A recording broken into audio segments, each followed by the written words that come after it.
নমস্কার, কেমন আছেন সবাই? চিংড়ি মাছের এই রেসিপিটা একবার করে দেখুন।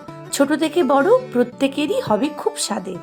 কড়াইয়ে তেল গরম করে চিংড়ি মাছটা ভালো করে লবণ হলুদ মাখিয়ে ভেজে নেব।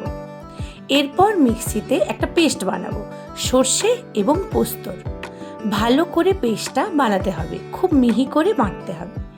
এরপর চিংড়ি ভাজার তেলে একটু পরিমাণ মতো সর্ষের তেল দিয়ে তার উপরে চেরা কয়েকটা কাঁচা লঙ্কা দিয়ে পেঁয়াজটা দিয়ে ভালো করে মাখিয়ে ভাজা ভাজা হলে আমি ওপর থেকে দিয়ে দেবো ঝিঙের ওপর পরিমাণ মতো হলুদ, লঙ্কা গুঁড়ো এবং জিরে গুঁড়ো দিয়ে ভালো করে ভেজে নেব। ভাজা ভাজা হয়ে এলে তার উপরে সর্ষে পোস্তর পেস্ট দিয়ে ভালো করে মাখিয়ে নেব।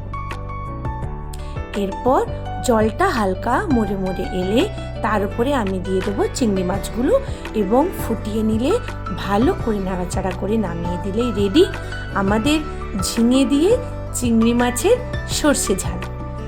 গরম ভাতে এই রান্নার কোনো তুলনা নেই। অবশ্যই বানাবেন, কেমন হয়েছে অবশ্যই জানাবেন। টাটা।